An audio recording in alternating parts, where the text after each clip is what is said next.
Yang saya hormati Bapak Wakil Jaksa Agung dengan segenap pejabat Kejaksaan Agung dan Bapak Ibu sekalian para peserta Kajati dan seterusnya. Yang saya hormati Mas Wali Kota Solo, seperti ngajak teman saya anggota DPR Pak Pariono, di mana, dan Bapak Ibu sekalian dari Kompol Cap, dan Bapak Ibu sekalian yang saya hormati. Terima kasih atas kesempatan. Jadi mulai saya Mendagri, kemudian pernah PLT Menteri Hukum dan HAM, setiap undangan kejaksaan pasti saya hadir. Tapi yang saya cerita sama Pak Wakil Jaksa Agung, walaupun tidak ada di riwayat hidup, saya bisa seperti ini. Jadi tokoh nasional itu juga awalnya berkat dukungan teman-teman kejaksaan. Walaupun tidak sebagai institusi.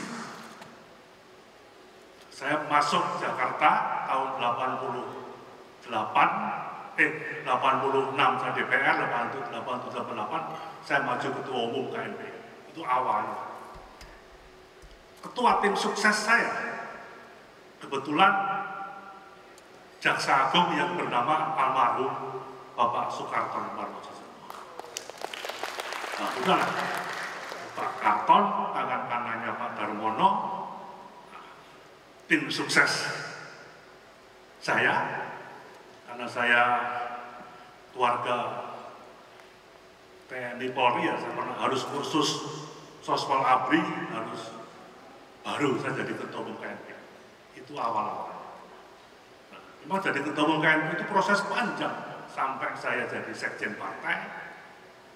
Nasib baik saja saya kenal dengan Bapak Jokowi, saya tim sukses Pak Jokowi waktu beliau maju wali kota, ketua tim sukses Pak Jokowi waktu beliau maju gubernur DKI dan menang, dan saya ketua tim sukses Pak Jokowi waktu pertama kali maju presiden dan menang. Nah, itu aja nasib baiknya. Jadi itu awal mulanya.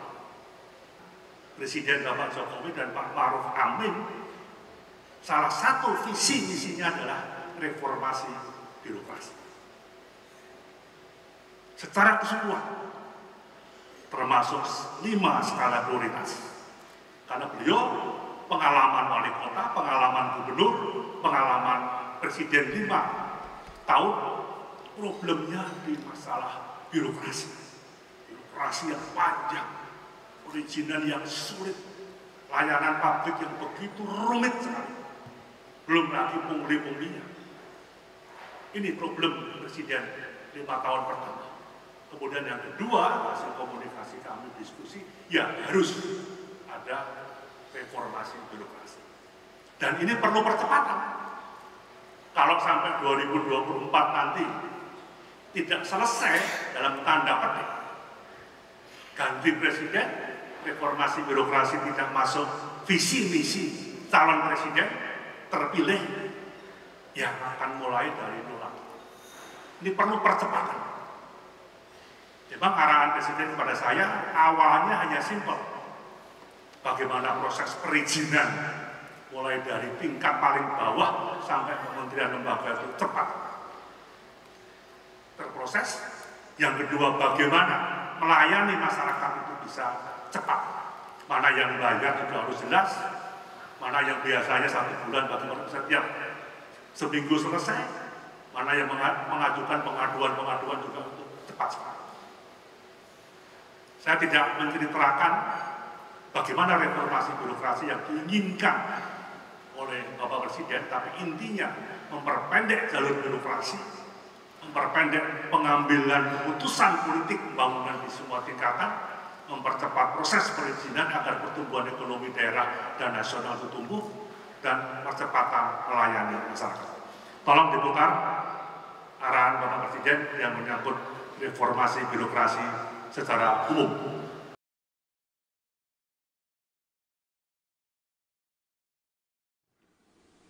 eselonisasi harus disederhanakan. Eselon 1, eselon 2, eselon 3, eselon 4. Apa enggak kebanyakan? Saya akan minta untuk disederhanakan menjadi 2 level saja. Diganti dengan jabatan fungsional yang menghargai keahlian, yang menghargai kompetensi. Tahun depan kita akan lakukan pengurangan eselon. Kita sekarang ini memiliki eselon 1, eselon 2, eselon 3, eselon 4. Kita akan yang 3 dan 4 ini akan kita potong. Dan saya sudah perintahkan juga kepada Menpan untuk mengganti dengan AI. Ini yang berkaitan dengan penyederhanaan birokrasi, reformasi birokrasi kita. Untuk apa? Agar kita cepat merespon setiap perubahan-perubahan dunia yang ada. Kecepatan, kapal kita ini sudah kapal besar. Birokrasi kita ini juga kapal besar. Sehingga perlu penyederhanaan birokrasi.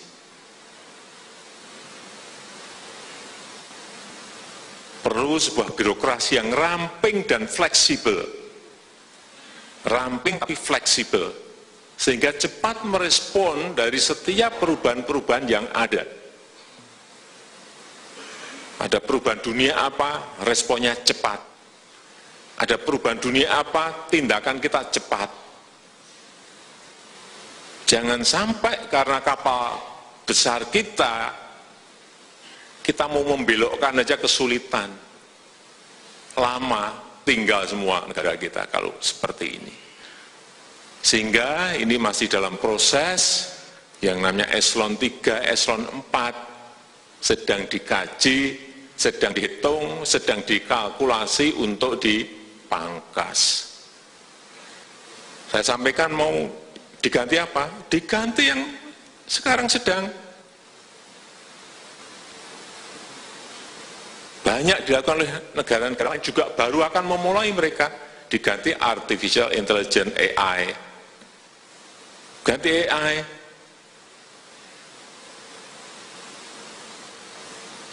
Nanti dengan big data yang kita miliki, dengan jaringan yang kita miliki, memutuskan bisa cepat sekali kalau kita pakai AI.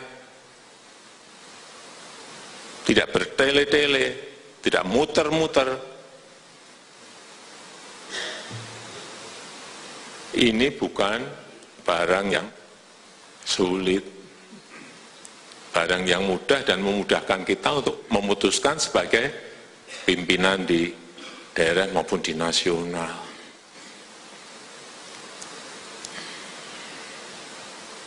Tapi juga perlu saya sampaikan bahwa ini tidak akan mengurangi income dan pendapatan dari yang terkena pemangkasan.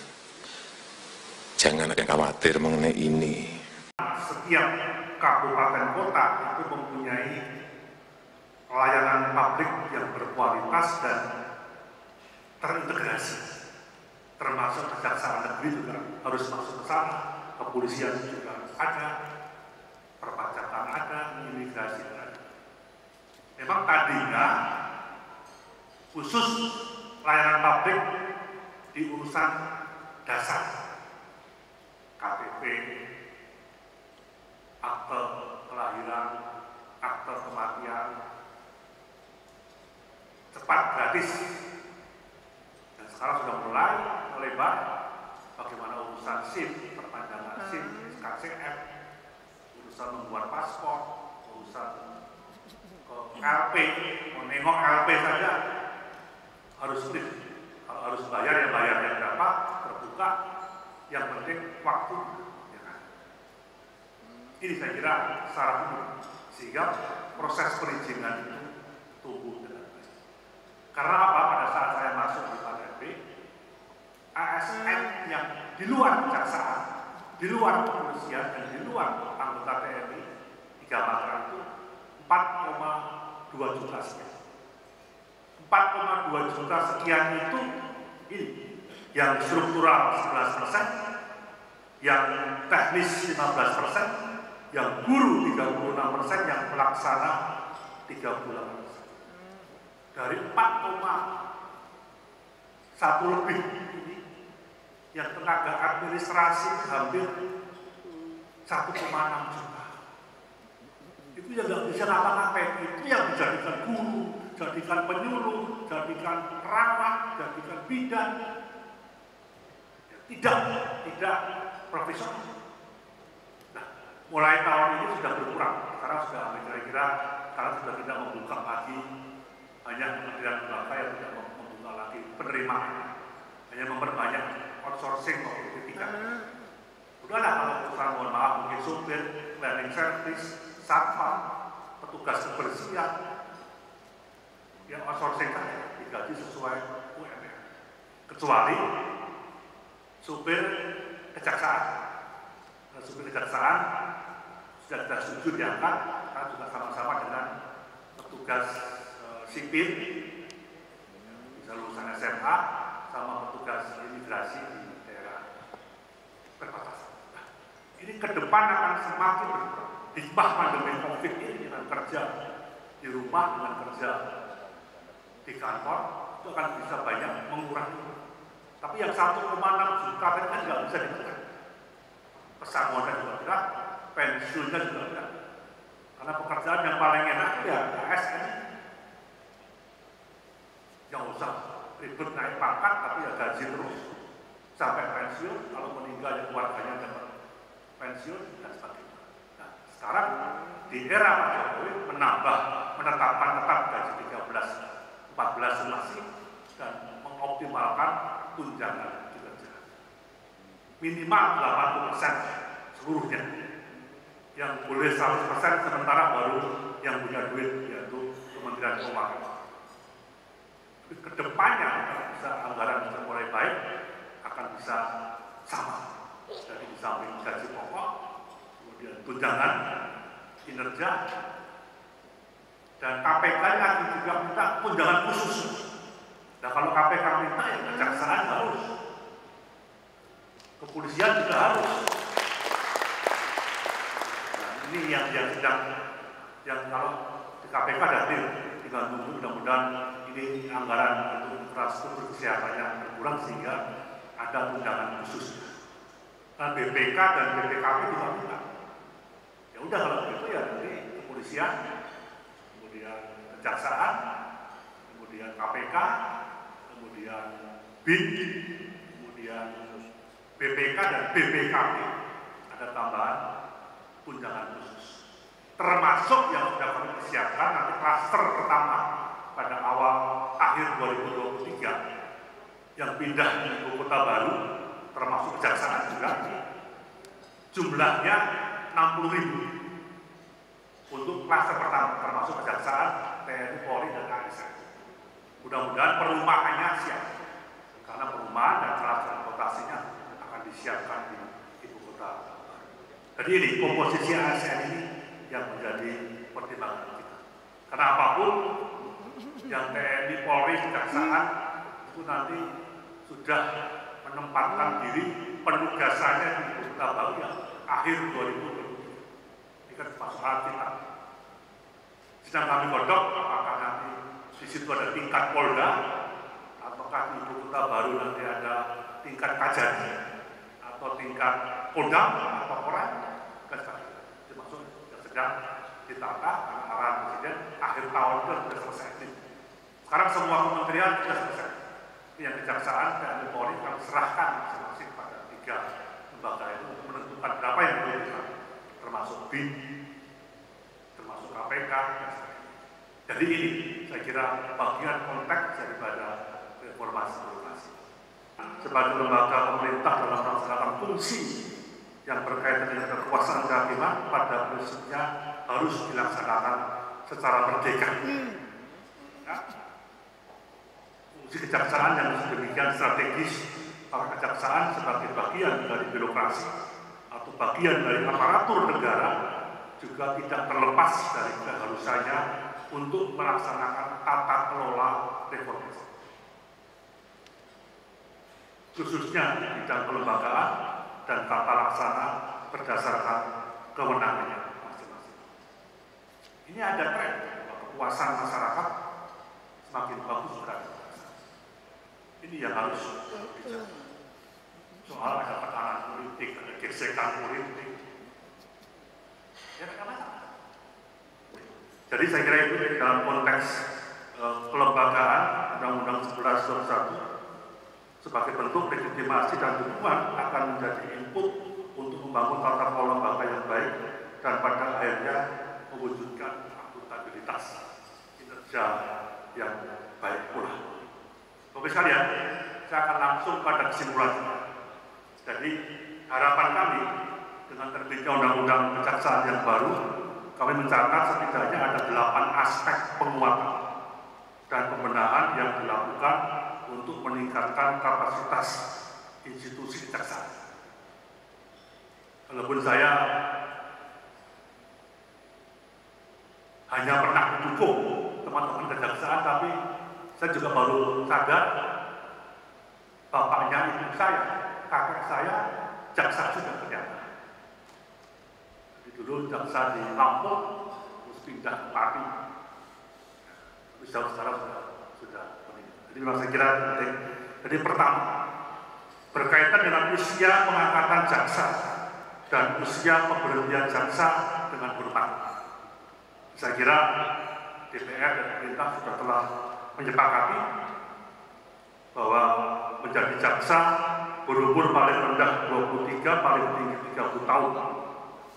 Kemudian disepakati bahwa batas usia pemberhentian jaksa 62 menjadi 66. Ini kalau salah dicek. Kedua, penegasan lembaga pendidikan khusus kejaksaan sebagai upaya penguatan SDM kejaksaan untuk meningkatkan profesionalisme kejaksaan dalam menjalankan tugas dan kewajiban. Kemudian penugasan jaksa pada instansi lain selain pada kejaksaan merupakan pengalaman yang bermanfaat untuk menambah wawasan, pengetahuan, pengalaman, dan suasana baru bagi jaksa yang ditugaskan. Keempat, perlindungan terhadap jaksa dan keluarganya. Mengingat jaksa dan keluarganya merupakan pihak yang rentan menjadi objek ancaman dalam menjalankan tugas. Dan kelima, kedudukan jaksa agung sebagai pengacara negara dan kuasa hukum penanganan perkara di Mahkamah Konstitusi. Dan yang keenam, perbaikan ketentuan pemberhentian jaksa agung. Ketujuh, tugas dan wewenang jaksa diubah dalam undang-undang, diantaranya ialah penambahan wewenang pemulihan aset, lalu kewenangan bidang intelijen penegakan hukum, yang pengaturannya tetap menyesuaikan dengan undang-undang yang mengatur mengenai intelijen negara. Selanjutnya, penyelenggaraan kesehatan justisia kejaksaan, melakukan mediasi, melakukan sita, eksekusi, dan seterusnya, dan seterusnya. Kemudian yang terakhir, ke-8, dalam Undang-Undang Kejaksaan yang baru, dilakukan penyempurnaan tugas dan wewenang jaksa agung sebagai penyesuaian terhadap kebutuhan pelaksanaan tugas dan fungsi kejaksaan yang lebih profesional. Hal ini untuk menjamin kedudukan dan peran kejaksaan dalam melaksanakan kekuasaan negara, terutama di bidang penuntutan. Jadi saya kira demikian, 8 Undang-Undang Kejaksaan baru dilakukan penyempurnaan tugas dan wewenang jaksa agung sebagai penyesuaian terhadap kebutuhan dan pelaksanaan tugas dan fungsi kejaksaan yang lebih profesional. Hal itu untuk menjamin kedudukan dan peran kejaksaan dalam melaksanakan kekuasaan negara, terutama di bidang penuntutan. Ini jadi bagaimana mengembangkan e-government menuju digital government atau pemerintahan digital, ini yang mengutamakan layanan publik berbasis elektronik dengan berbagai sumber daya aplikasi, sumber daya manusia. Saya kira perubahan fokus pada tata kelola pemerintahan yang semula berfokus pada pemerintah menjadi berfokus pada masyarakat atau dikenal dengan citizen centric. Kemudian perubahan fokus tata kelola pemerintahan yang semula berfokus pada pencapaian efisiensi menjadi berfokus pada aspek kenyamanan dan keterbukaan. Kemudian pemerintah tidak lagi mendominasi tata kelola, tapi sudah mengarah pada kolaborasi dalam tata pola pemerintahan yang juga selaras dengan tujuan pemerintah menuju e-government atau kolaborasi.